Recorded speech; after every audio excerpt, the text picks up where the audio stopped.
नमस्कार विद्यार्थी मित्रांनो, तुमचं विद्या सायन्स आणि विद्या मॅथ क्लासेस मध्ये स्वागत आहे. तर आजच्या लेक्चरला आपण 10वीचा पार्ट 1 चा दुसरा टॉपिक क्वाड्रॅटिक इक्वेशन यामधील प्रॅक्टिस सेट 2.5 मधील क्वेश्चन नंबर 5, क्वेश्चन नंबर 6 आणि क्वेश्चन नंबर 7 आजच्या लेक्चरला बघणार आहोत. मग क्वेश्चन नंबर 1 असेल, क्वेश्चन नंबर 2 असेल, क्वेश्चन नंबर 3 असेल, क्वेश्चन नंबर 4 असेल, हे आपण प्रिव्हियस लेक्चर मध्ये बघितलेले. ज्यांनी तो व्हिडिओ बघितला नसेल त्यांनी तो व्हिडिओ बघून घ्या, कारण की क्वेश्चन नंबर 5 असेल, क्वेश्चन नंबर 6 असेल, क्वेश्चन नंबर 7 असेल, याचं बेसिक हे आपण प्रिव्हियस लेक्चर मध्ये घेतलेलं आहे.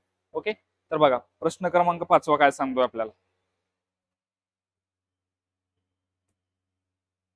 काय म्हटलेलं बघा, the sum of the root of quadratic equation is double their product. Find k if equation is x square minus 4kx plus k plus 3 is equal to 0. आपल्याला एक इक्वेशन दिलेलं आहे, आणि त्या इक्वेशन मध्ये के, आपल्याला त्या के ची व्हॅल्यू फाइंड आउट करायची. पण त्याच्या अगोदर एक आपल्याला कंडिशन दिलेली. ती कंडिशन काय दिलेली, the sum of the root. काय म्हणलेलं आपल्याला, the sum of the root of quadratic equation is double their product. काय इक्वेशन काय दिलेले बघा, पहिल्यांदा इक्वेशन दिलेले आपल्याला x square minus 4kx plus k plus 3 is equal to 0. Okay, इक्वेशनला काही ना काहीतरी रूट असणार आहेत, दोन रूट असणार आहेत. आपल्याला माहिती आहे क्वाड्रॅटिक इक्वेशनचे दोन रूट निघतात. सपोज एक जर आपण अल्फा सपोज केला आणि दुसरा रूट जर मी बीटा सपोज केला, तर काय येतं बघा. पहिली कंडिशन काय दिलेली, the sum of the root of. The sum of म्हणजे काय करायची, सम ऑफ आले की काय करायची तुम्हाला, ऍडिशन. सम ऑफ आले की काय करायची, ऍडिशन. मग काय म्हणलंय, the sum of roots of quadratic equation. मग ह्या क्वाड्रॅटिक इक्वेशनचे जे रूट आलेले त्यांची आपल्याला सम करायची, म्हणजे काय, बेरीज. म्हणजे काय ना, the sum of roots of quadratic equation म्हणजेच अल्फा प्लस बीटा इज. मग इज म्हणजे काय असतं, इज म्हणजे equal to, is equal to double their product. Double म्हणजे काय, टॉइस. मग करा, 2 न मल्टिप्लाय करायचं, टॉइस देअर प्रोडक्ट. मग प्रोडक्ट म्हणजे काय, गुणाकार. तर त्या ह्या क्वाड्रॅटिक इक्वेशनच्या रूटची बेरीज ही त्यांच्या गुणाकाराच्या कशी आहे, दुप्पट आहे. यांचं प्रोडक्ट म्हणल्याच्या नंतर काय येणार तुमचा, अल्फा इंटू बीटा. हे दिलेलं आहे आपल्याला. ओके, हेच म्हटलंय, the sum of the root of quadratic equation is double their product. म्हणजे जे क्वाड्रॅटिक इक्वेशन दिलंय त्यांचे जे दोन रूट येणार आहेत, त्या दोन रूटची ऍडिशन ही कोणाला इक्वल आहे, तर त्या दोन रूटच्या प्रोडक्टच्या दुप्पट आहे, हे आपल्याला सांगायचं. मग आता alpha plus beta, alpha plus beta कसं काढायचं, आपण मागच्या लेक्चर मध्ये बघितलेलं आहे. Alpha plus beta is equal to काय असतं तुमचा, मायनस बी अपॉन ए. बी म्हणजे काय, कोएफिशियंट ऑफ एक्स, आणि ए म्हणजे काय, कोएफिशियंट ऑफ एक्स स्क्वेअर. आणि alpha into beta find out करायचा, कसा काढायचा, सी अपॉन ए म्हणजे constant term divided by x स्क्वेअरचा कोएफिशियंट. ओके, आपल्याला बी ए सी ए ची गरज आहे. या दिलेल्या इक्वेशनला एबीसी ची व्हॅल्यू काढण्यासाठी कम्पेअर करावं लागणार, कोणासोबत, जनरल फॉर्म सोबत. याला आपण कम्पेअर करून घेऊ. म्हणजे ह्या इक्वेशनला काय लिहू शकतो मी बघा, असं लिहू का, x square plus 4kx plus k plus 3 is equal to 0. या इक्वेशनला जनरल फॉर्म सोबत कम्पेअर करून आपण एबीसी च्या व्हॅल्यू फाइंड आउट करून घेऊ. म्हणून इथं लिहितो comparing with ax square plus bx plus c is equal to 0. बघा बाळांनो, a ची व्हॅल्यू फाइंड आउट करा, b ची व्हॅल्यू फाइंड आउट करा आणि c ची व्हॅल्यू फाइंड आउट करा. a कोणाचा कोएफिशियंट आहे, एक्स स्क्वेअरचा कोएफिशियंट आहे, तर इथं एक्स स्क्वेअरचा कोएफिशियंट काही नाही म्हणजे काय, 1. बी ची व्हॅल्यू सांगायची, बी एक्स चा कोएफिशियंट आहे, तर इथं एक्स चा कोएफिशियंट कोण आहे तुमचा बघा, सॉरी इथं मायनस आहे, लक्ष द्या, इथं मायनस आहे. इथे येईल तुमचा एक्स स्क्वेअर मायनस. मग बी चा कोएफिशियंट कोणी इथं, सॉरी बी कोणाचा कोएफिशियंट, एक्स चा, तर एक्स चा कोएफिशियंट कोणी इथं, -4k. मायनस असेल मायनस घ्या, प्लस असेल प्लस घ्या. मग आता सी कॉन्स्टंट टर्म किती आपल्या इथं, k प्लस 3. आता आपल्याला रूट फाइंड आउट करायचे, आपल्याला सॉरी के ची व्हॅल्यू फाइंड आउट करायची. पण आपल्याला काय दिलेलं आहे, the sum of the root of quadratic equation is double their product. Okay, म्हणजे जे ह्या क्वाड्रॅटिक इक्वेशनचे रूट येणार आहेत त्यांची ऍडिशन ही कोणाला इक्वल आहे, तर त्या रूटच्या गुणाकाराच्या दुप्पट आहे. साधं. आता आपण अल्फा बीटा हे रूट सपोज केलेले आहेत म्हणून इथं लिहू, if alpha and beta are roots of quadratic equation, roots of इक्वेशनच लिहितो, रूट ऑफ इक्वेशन. ओके. आता बघा इथं काय म्हणलं आपल्याला, the sum of the root of quadratic equation is double their product. Sum म्हणल्यात नंतर दोन root alpha plus beta is equal to काय म्हणलं, is double their product. Product म्हणजे काय, दोघांचा गुणाकार, म्हणजे 2 इंटू अल्फा इंटू बीटा. मग आता अगोदर आपल्याला alpha plus beta find out करून घेऊ आणि नंतर अल्फा इंटू बीटा नंतर याच्यात ठेवून देऊ. याला इक्वेशन नंबर 1 नाव देतो किंवा इथेही काढलं तर चालेल. मग पहिल्यांदा मी अल्फा प्लस बीटा काढतो. Alpha plus beta is equal to काय आपला मायनस बी अपॉन ए. ह्या दोघांचा रेशो घ्यायचा. बी म्हणजे कोण आहे, बी ची व्हॅल्यू किती आलेली तुमची मायनस, हा मायनस आहे, हा जशाच तसा लिहायचा. आता बी ची व्हॅल्यू किती -4, मायनस असेल तर याला घर करून घ्यायचं, -4k अपॉन ए. तर ए ची व्हॅल्यू किती आलेली 1, मायनस इंटू मायनस काय झाला तुमचा प्लस, म्हणजे काय आला तुमचा 4k. एक न कोणत्याही संख्येला डिवाइड केलं तर आन्सर काय येतं, तीच संख्या. म्हणजे अल्फा प्लस बीटा किती आला तुमचा 4k. त्याच पद्धतीने अल्फा इंटू बीटा काढून घेऊ. Alpha into beta, alpha into beta कोणाचा रेशो आहे, सी अपॉन ए, म्हणजे constant term divided by A. C ची व्हॅल्यू किती आलेली k प्लस 3 आणि ए किती आलेला तुमचा 1 इज इक्वल टू. मग आता k प्लस 3 ला 1 न डिवाइड करा, आन्सर काय येणार तुमचं तेच. कारण एक न कोणत्याही संख्येला डिवाइड केलं तर आन्सर काय येतं तेच. मग आता आपल्याला अल्फा प्लस बीटा माहित झालं, अल्फा इंटू बीटा माहित झालं. हे आपण इक्वेशन नंबर 2 मध्ये व्हॅल्यू पुट करून टाकू. म्हणजे काय येईल बघा तुमचं, किंवा मी याला इक्वेशन 2 नाव देतो, याला इक्वेशन 3 नाव देतो. मी इथं लिहू शकतो फ्रॉम इक्वेशन 1 असेल, 2 असेल, 3 असेल, 3 वरून काय सांगू शकतो की अल्फा प्लस बीटा ची व्हॅल्यू किती आलेली -4. तर मी ह्या अल्फा प्लस बीटाच्या जागी काय पुट करू शकतो, 4k इज इक्वल टू 2 ला 2 जशाच तसा. अल्फा इंटू बीटा किती आलेला बघा बरं, अल्फा इंटू बीटा किती आलाय k प्लस 3, मग इंटू काय आला तुमचा k प्लस 3. ओके करा सॉल्व. आलं 4k इज इक्वल ब्रॅकेटच्या बाहेरच्या टर्म ब्रॅकेटच्या आतमधल्या टर्मला मल्टिप्लाय करायचं, 2 इंटू के 2k प्लस 2 इंटू 3 किती आला 6. मग k ची व्हॅल्यू काढायची, तर व्हेरिएबल एका साईडला घ्यायचे k च्या टर्म. मग काय आला 4k, हा प्लस इकडे येऊन काय आला minus 2k is equal to किती आला 6. 4k मधून 2k गेला, किती रिमेनिंग राहतोय 2k इज इक्वल टू 6. तर काय आला k इज इक्वल टू, हा मल्टिप्लिकेशन मधला 2 दुसऱ्या साईडला जाऊन कुठे जातो डिव्हिजन मध्ये, म्हणजे काय 2चा बनवा बे 1 बे बे 3 6. तर k इज इक्वल टू किती आलं तुमचं व्हॅल्यू 3, म्हणजे k ची व्हॅल्यू किती झालेली तुमची 3. ओके, ज्यांना लिहायचं त्यांनी स्क्रीनशॉट काढून घ्या. Next question.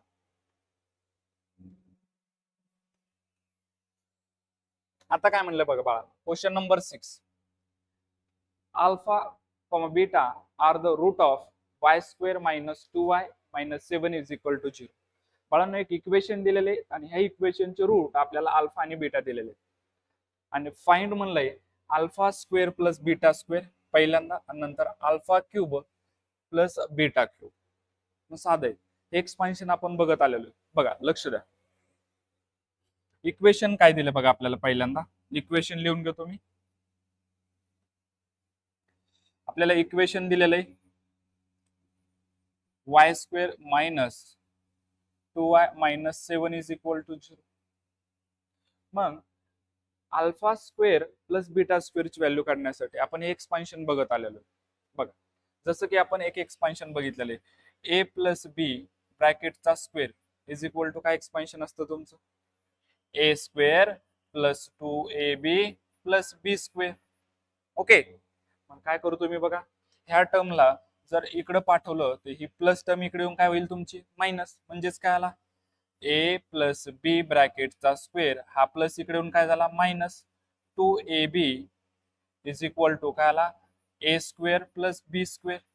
म्हणजेच मी याला ह्या फॉर्म मध्ये लिहू शकतो का, ए चा स्क्वेअर प्लस बी चा स्क्वेअर इज इक्वल टू, हे इकडे लिहितो, ए प्लस बी ब्रॅकेटचा स्क्वेअर मायनस 2ab. मग ह्या एक्सपान्शनला आपण ह्या फॉर्म मध्ये लिहिलंय, तसंच ह्याच पद्धतीने आपण अल्फा बीटा इथं यूज करणार आहे. म्हणजेच काय येईल तुमचं बघा, जर आपण म्हटलं अल्फा प्लस बीटाचा स्क्वेअर इज इक्वल टू, काय एक्सपान्शन तयार होईल इथं, ए प्लस बी चं एक्सपान्शन यूज करा, काय येईल तुमचा ए स्क्वेअर म्हणजे अल्फाचा स्क्वेअर इथला, अल्फा स्क्वेअर प्लस 2 ए इंटू बी म्हणजे अल्फा इंटू बीटा प्लस बी चा स्क्वेअर म्हणजे बीटाचा स्क्वेअर. ओके, मग इथं बघा हे त्याच पद्धतीने ही टर्म इकडे मायनस मध्ये येईल, इकडे काय रिमेनिंग काय राहतोय तुमचा इकडे राहिलेला अल्फा प्लस बीटाचा स्क्वेअर, हा प्लस इकडे येऊन मायनस झाला 2 alpha into beta is equal to, इकडे रिमेनिंग कोण राहिला alpha square plus beta square. म्हणजेच याला मी असं लिहू शकतो का बघा, alpha square plus beta square is equal to, ही टर्म इकडे गेली, मग अल्फा प्लस बीटा ब्रॅकेटचा square minus 2 alpha into beta.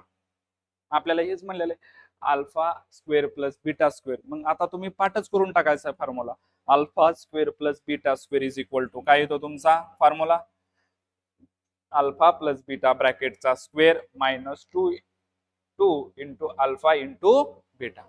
मग आता आपल्याला अल्फा प्लस बीटा पण फाइंड आउट करता येतोय आणि अल्फा इंटू बीटा पण फाइंड आउट करता येतोय. अल्फा प्लस बीटा काढण्यासाठी काय फॉर्म्युला आपल्याकडे, मायनस बी अपॉन ए यांचा रेशो घ्या, आणि अल्फा इंटू बीटा काढण्यासाठी काय आपल्याकडे सी अपॉन ए. ओके, मग हेच इथं यूज करायचं. मग एबीसीच्या व्हॅल्यू काढण्यासाठी दिलेल्या इक्वेशनला अगोदर आपल्याला जनरल फॉर्म सोबत कम्पेअर करावं लागणार, म्हणून कम्पेअर करून घेतो मी इथे. ज्यांना लिहायचं त्यांनी लिहून घ्या इकडे तोपर्यंत. कम्पेअरिंग विथ, इथं व्हेरिएबल बाळांनो वाय, तर मी इथं जनरल फॉर्म असा लिहिणार a Y square plus B Y plus C is equal to 0. काढा इथून एबीसीच्या value, a is equal to, b is equal to आणि c is equal to. A ची व्हॅल्यू इथं वाय स्क्वेअरचा कोएफिशियंट येते, तर वाय स्क्वेअरचा कोएफिशियंट काय झाला 1, बी बी कोणाचा कोएफिशियंट आहे वायचा, तर वायचा कोएफिशियंट काय 2, आणि हा 2 मायनस आहे म्हणून मायनस घ्या, 2 मायनस आहे म्हणून काय घ्यायचा मायनस, आणि सी किती आला तुमचा -7. भेटले आपल्याला एबीसीच्या व्हॅल्यू. तर डायरेक्ट आता आपण एक्सपान्शन यूज केलं तरी चालेल, किंवा अगोदर आपण अल्फा प्लस बीटा आणि अल्फा इंटू बीटाच्या व्हॅल्यू फाइंड आउट करतो, बरोबर. मग काय आला तुमचा alpha plus beta is equal to काय formula, minus b upon A is equal to, b ची व्हॅल्यू किती आलेली, हा मायनसला मायनस जशाच तसा, हा मायनस जशाच तसा लिहायचा आहे, आणि बी ची व्हॅल्यू किती आलेली -2. मग बी ची जर व्हॅल्यू मायनस मध्ये असेल तर त्याला घर करायचं, -2 अपॉन ए किती आलेला आहे 1, मायनस इंटू मायनस काय झाला तुमचा प्लस म्हणजे 2 आलं, 2 डिवायडेड बाय 1 म्हणजेच काय आलं तुमचा 2. म्हणजे अल्फा प्लस बीटा किती आला, त्याच पद्धतीने आपल्याला अल्फा इंटू बीटा काढायचं, alpha into beta is equal to काय फॉर्म्युला आहे, C upon A is equal to, C किती तुमचा -7 आणि ए किती 1. कोणत्याही संख्येला 1 न डिवाइड केलं तर आन्सर काय येतं, तीच संख्या, म्हणजे काय आला तुमचा -7. आता आपल्याला अल्फा प्लस बीटा आणि अल्फा इंटू बीटा ह्या दोन्ही माहित झालं, आणि याचं एक्सपान्शन ही माहिती आहे आता आपल्याला. काय एक्सपान्शन आहे, alpha square plus beta square is equal to काय एक्सपान्शन आहे बाबा, आत्ताच सांगितलेलं आहे, काय लक्षातच ठेवायचं, अल्फा प्लस बीटा ब्रॅकेटचा square -2 into alpha into beta. Okay, ठेवा व्हॅल्यू. अल्फा प्लस बीटाची व्हॅल्यू किती आलेली आपली, अल्फा प्लस बीटाची व्हॅल्यू किती आलेली बघा, अल्फा प्लस बीटाची व्हॅल्यू आलेली 2, मग इथं ठेवा 2, 2 चा स्क्वेअर मायनस 2 ला 2 जशाच तसं. अल्फा इंटू बीटाची व्हॅल्यू किती आलेली आपली, अल्फा इंटू बीटाची व्हॅल्यू किती आलेली -7. मग इथं बघा मायनस मध्ये असेल तर याला घर करा, 2 इंटू -7 करा सॉल्व, 2 चा square 4 minus in bracket 2 into -7 किती आला -4, आणि मायनस इंटू मायनस काय झाला तुमचा प्लस, म्हणजे 4 प्लस 14 तर इज इक्वल टू किती आलं तुमचं 18. तर अल्फा स्क्वेअर प्लस बीटा स्क्वेअरची व्हॅल्यू किती आली तुमची 18. ओके, गेले. दुसरं बघूत आपण लगेच.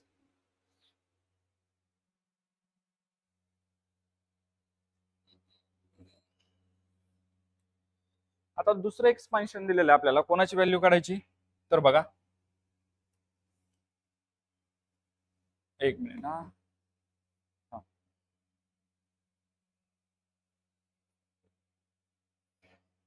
आता आपल्याला alpha cube plus beta cube हे फाइंड आउट करायचं.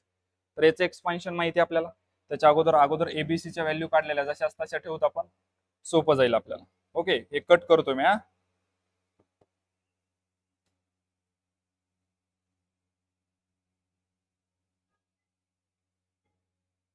चला लक्ष द्या. आता जसं आपण alpha square plus beta square काढलं, तसंच आता कोण काढायचं आपल्याला, alpha cube plus beta cube. आपल्याला एक्सपान्शन माहिती आहे, ए प्लस बी ब्रॅकेटचा क्यूब इज इक्वल टू काय बाळांनो याचं expansion, a cube plus 3a² b plus 3ab चा स्क्वेअर प्लस बी क्यूब. ओके, आता बघा मी याला काय लिहू शकतो अजून, याला असं लिहू का, या दोन्ही टर्मला सोबत लिहितो, ए क्यूब प्लस बी ला अगोदर लिहितो बी क्यूब. आणि जर बाळांनो आपण ह्या दोन टर्म कडे जर बघितलं तर आपल्याला काय कॉमन काढता येईल रे, प्लस ए, प्लसला प्लस घेतो. बघा इथं 3a, इथं 3a, इथं ए, इथं ए, इथं बी, इथं बी, म्हणजे मी 3ab कॉमन काढू शकतो. म्हणजे मी इथून 3ab जर कॉमन काढला तरी रिमेनिंग काय उरला बघा, 3 कॉमन निघाला. इथं ए स्क्वेअर मधला एक एक कॉमन निघाला, म्हणजे इथं रिमेनिंग कोण राहिला, ए. बी कॉमन निघाला, म्हणजे ह्या होल टर्म मध्ये फक्त ए प्लस. इथला 3 कॉमन काढला, ए कॉमन काढला, इथं बी स्क्वेअर, याचा अर्थ किती बी आहेत, 2. मग एक बी आपण कॉमन काढला तर रिमेनिंग किती राहिला तुमचा, बी प्लस. हा ओके.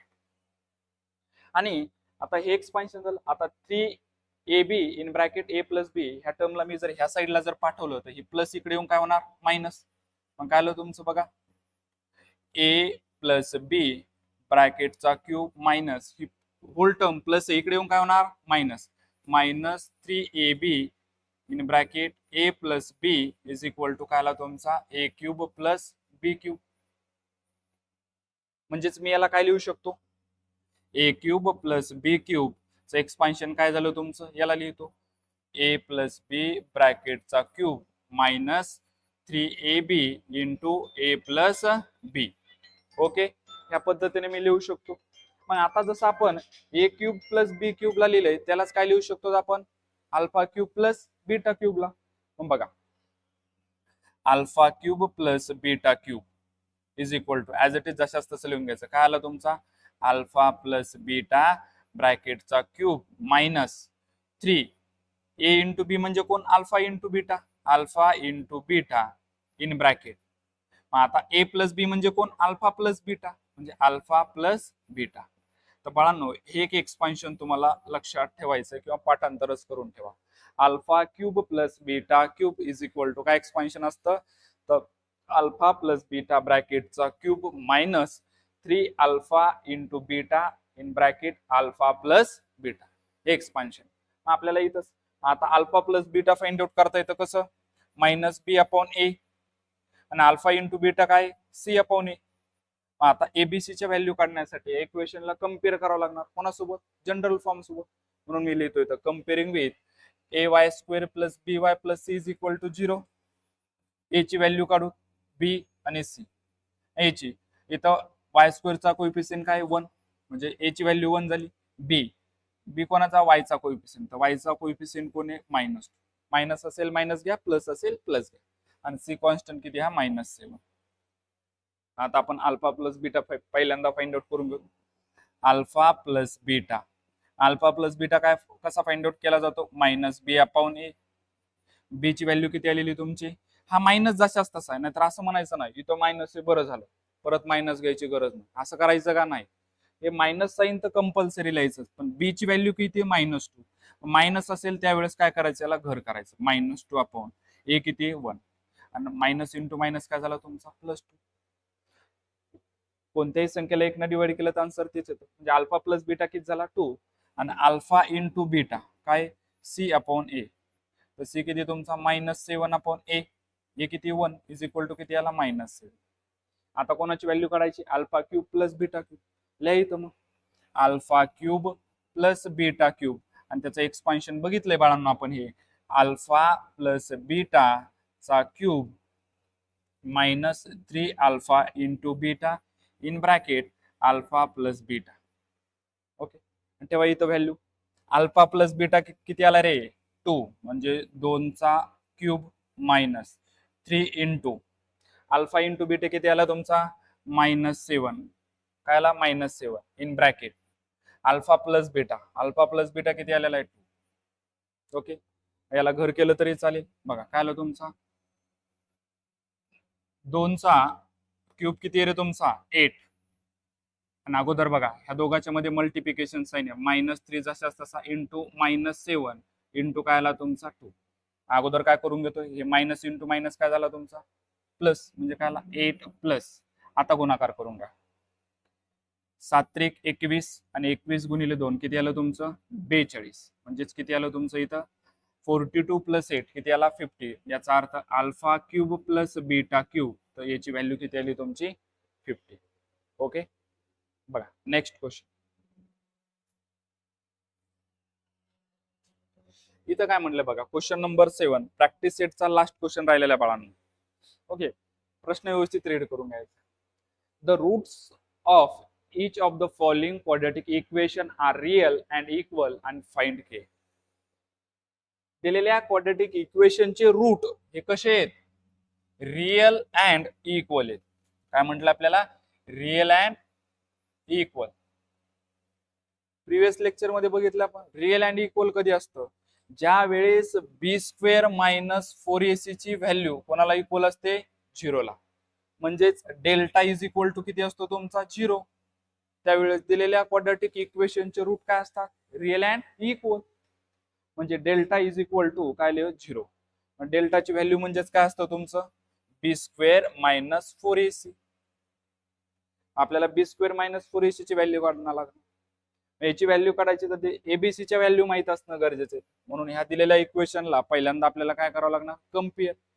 म्हणून याला कम्पेअर करून घेतो पहिल्यांदा जनरल फॉर्म सोबत. काय आलं बघा इथं लिहितो इक्वेशन दिलेलं आहे 3y² + ky + 12 is equal to काय आला 0. कम्पेअर करून घ्या म्हणून इथं लिहितो comparing with ay² + by + c is equal to 0. आता तुम्ही म्हणता sir general form ax² + bx + c is equal to 0 आहे. पण इथं दादा या इक्वेशन मध्ये कोइफिशियंट y दिलेला आहे म्हणून मी याला जनरल फॉर्म मध्ये x च्या जागी काय घेतलंय y. आता आपण एबीसी च्या व्हॅल्यू काढू. बघा a b आणि c. तर याची व्हॅल्यू काय y² चा कोइफिशियंट काय आहे बघा 3 म्हणजे याची व्हॅल्यू 3. b y चा कोइफिशियंट किती येतं k आणि कॉन्स्टंट c किती तुमचा 12. रूट काय दिलेले रियल आणि इक्वल म्हणजेच b² - 4ac ची व्हॅल्यू काय असणार 0. म्हणून मी याला असं लिहू शकतो का बघा डेल्टा इज इक्वल टू काय आला b² - 4ac. तर व्हॅल्यू काढा. b ची व्हॅल्यू किती आलेली k चा स्क्वेअर -4 इंटू a किती आलेला आहे 3 इंटू c किती आलेला आहे 12. k चा स्क्वेअर काय आला k² मायनस 4 इंटू 3 12 12 इंटू 12 किती आला रे बघा 12 इंटू 12 -144. तर डेल्टा ची व्हॅल्यू किती आली तुमची स्क्वेअर के चा स्क्वेअर -144. पण आपल्याला काय दिलं इथं दादा the roots of each of the following quadratic equation are real and equal. Root कसे दिलेले आहेत रियल अँड इक्वल म्हणजे डेल्टा इज इक्वल टू काय असणार तुमचा 0. म्हणून इथं लिहितो मी the roots are real and equal. Root काय रियल अँड इक्वल म्हणजेच ज्यावेळेस रूट रियल अँड इक्वल असतात याचा अर्थ दाद्या डेल्टा इज इक्वल टू काय असतो 0. आणि डेल्टाची व्हॅल्यू किती आलेली सांगा डेल्टाची व्हॅल्यू आलेली आपली k चा square -144 is equal to 0. Okay, मग काय आला तुमचा 0. मी याला कोणत्या फॉर्म मध्ये k ची व्हॅल्यू काढण्यासाठी k चा स्क्वेअर -144 कोणाचा स्क्वेअर 12 चा. तर मी याला लिहू शकतो का 12 चा square is equal to 0. k ची व्हॅल्यू काढायची तर काय ना a² - b² एक्सपान्शन. तर आपल्याला माहिती आहे एक्सपान्शन काय आपल्याकडं a चा स्क्वेअर a² - b² चं एक्सपान्शन काय first bracket a + b second bracket a - b. मग ठेवा एकदा दोघांची ऍडिशन करा आणि एकदा सबट्रॅक्शन करा. मग ऍडिशन करा k प्लस काय आला 12 आणि एकदा काय करा सबट्रॅक्शन k मायनस किती आला 12 इज इक्वल टू 0. दोघांचा प्रोडक्ट 0 आहे याचा अर्थ दोघांपैकी एक टर्म काय 0 आहे. पण कोणती माहिती आहे का नाही. मग एक तर ही असणार आहे किंवा ही असणार आहे म्हणून लिहितो k plus 12 is equal to 0 on or मध्ये काय असणार एक तर k minus 12 is equal to 0. मग के इज इक्वल टू काय आला हा प्लस 12 तिकडे जाऊन काय झाला मायनस 12 हा प्लस तिकडे जाऊन काय झाला मायनस आणि ऑर मध्ये हा मायनस 12 तिकडे जाऊन काय झाला तुमचा प्लस 12. मग आपल्याला के ची व्हॅल्यू सांगायची तर काय झालं रे तुमचं the value of K the value of K is काय आला तुमचा -12,12 या दोन व्हॅल्यू झाल्या. ओके याच्यातला दुसरा क्वेश्चन आणि तोच आपला प्रॅक्टिस सेटचा लास्ट क्वेश्चन आहे. ओके बघा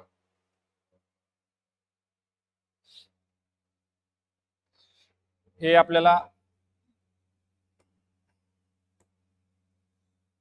इथपर्यंत जसं तसं ठेवतो एबीसीच्या व्हॅल्यू ह्याच लागणार आहेत आपल्याला.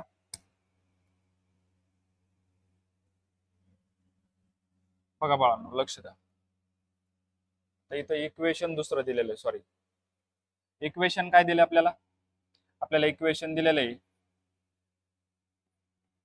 के x in bracket x minus 2 plus 6 is equal to 0. पहिल्यांदा दिलेले इक्वेशन जनरल फॉर्म मध्ये नाही करून घ्या जनरल फॉर्म मध्ये एबीसीची व्हॅल्यू काढण्यासाठी. आपल्याला माहिती आहे ब्रॅकेटच्या बाहेरच्या टर्मनं ब्रॅकेटच्या आतमधल्या संख्येला काय करायचं मल्टिप्लाय यानं मल्टिप्लाय करून घ्या मग आतमध्ये काय आलं बघा केला के जशाच तसा. मग आता बघा के एक्स न एक्स ला मल्टिप्लाय करायचं काय आलं तुमचं के एक्स इंटू एक्स तर के एक्स चा square x into x x square minus K x into 2 तर काय आला 2 के एक्स प्लस हा 6 जशाच तसा इज इक्वल टू काय आला जे आलं जनरल फॉर्म मध्ये. मग आता आपल्याला एबीसीच्या व्हॅल्यू काढायच्यात म्हणून याला कम्पेअर करतो मी म्हणून इथं लिहितो comparing with A X square plus B X plus C is equal to 0.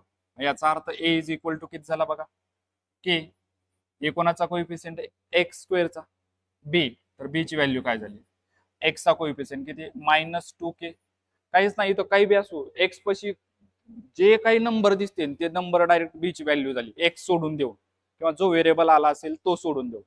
मग नंतर कोण आहे सी तर सी ची कॉन्स्टंट किती आलं के. आता आपल्याला माहिती आहे रूट काय रिअल अँड इक्वल दिलेले म्हणजे डेल्टा इज इक्वल टू काय असतो तुमचा बी स्क्वेअर मायनस 4ac काढा व्हॅल्यू काल बी किती तुमचा -2k चा स्क्वेअर 4 इंटू के ए ची व्हॅल्यू के आणि सी किती तुमचा 6 करा सर. आपल्याला माहिती आहे मायनस संख्येचा स्क्वेअर नेहमी प्लस असतो म्हणजे 2 चा स्क्वेअर 4 आणि के चा स्क्वेअर के स्क्वेअर मायनस 6 इंटू 4 24 आणि के ला के म्हणजे डेल्टा इज इक्वल टू काय आला तुमचा डेल्टाची व्हॅल्यू किती आली 4k चा स्क्वेअर मायनस 24k. पण आपल्याला ह्या क्वाड्रेटिक इक्वेशनचे रूट काय म्हणलेले आहेत रिअल अँड इक्वल म्हणजे डेल्टा इक्वल टू काय असणार आहे 0 म्हणून इथं मी लिहितो the roots are real and equal मग कधी असतात इक्वल रूट त्यावेळेस डेल्टा इज इक्वल टू काय असतं 0 आणि डेल्टाची व्हॅल्यू किती आलेली तुमची 4k चा square minus 24k is equal to 0. आता इथून कॉमन काय काढू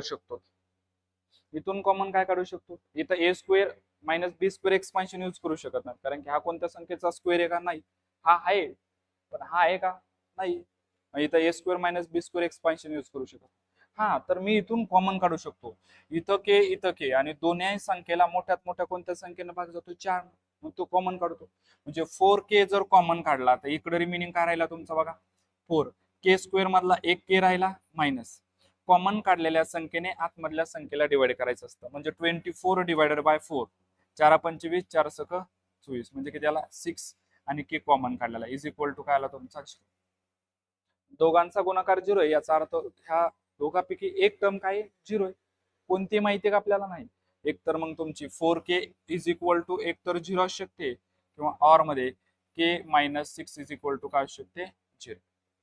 मग काय आलं k is equal to 0 multiplication मधला 4 कुठे गेला डिव्हिजन मध्ये इकडे ऑर मध्ये k इज इक्वल टू -6 तिकडे जाऊन काय झाला +6 0 ला कोणत्याही संख्येने जर डिवाइड केलं तर आन्सर काय लिहू तुमची आन्सर काय येतो 0च येतो आणि ऑर मध्ये इकडं k ची व्हॅल्यू किती आलेली तुमची 6 म्हणजे के च्या व्हॅल्यू किती झाल्यात आपल्याकडं, के च्या व्हॅल्यू 2 झालेल्या आहेत. एक के इज इक्वल टू 0 आणि के इज इक्वल टू 6. इथं के च्या व्हॅल्यू किती आलेल्या आहेत तुमच्या 2, एक 0 आणि एक 6. पण बाळांनो जर बघितलं आपण के ची व्हॅल्यू 0 आहे, जर ही इक्वेशन मध्ये जर ठेवली आपण तर काय येईल बघा. हे इक्वेशन दिलेलं आहे तुम्हाला, इथे इक्वेशन काय दिलेलं आहे इथं लिहितो, k x square minus 2kx plus 6 is equal to 0. पण जर आपण के ची व्हॅल्यू जर 0 घेतली तर काय होईल बघा, इथं के ची जागा 0 इंटू एक्स स्क्वेअर. मग 0 न कोणत्याही संख्येला मल्टिप्लाय केलं तर आन्सर काय येतो तुमचं 0. ही टोटल टर्म काय झाली 0. तर मग आपल्याकडे रिमेनिंग फक्त काय राहते मायनस 2kx प्लस 6 आणि minus 2kx plus 6 is equal to 0. हे क्वाड्रॅटिक इक्वेशन झालं का, नाही. क्वाड्रॅटिक इक्वेशन असण्यासाठी व्हेरिएबलचा पॉवर किती असणं गरजेचं आहे 2. इथं किती पॉवर 1. म्हणजे दिलेलं हे इक्वेशन क्वाड्रॅटिक इक्वेशन झालं का, नाही. म्हणून के ची व्हॅल्यू जी 0 आलेली, the value of K is never be 0. म्हणून मी इथं लिहू शकतो the value of K, the value of K, the value of K never be 0. म्हणजे के ची व्हॅल्यू 0 असणार आहे का तुमची, नाही. म्हणजे के ची व्हॅल्यू काय झाली मग तुमची 6. म्हणून इथं लिहितो the value of K, the value of K is equal to 6. म्हणजे काय झाली तुमची व्हॅल्यू 6. बाळांनो इथं तुमचा प्रॅक्टिस सेट 2.5 समाप्त झालेला आहे. धन्यवाद.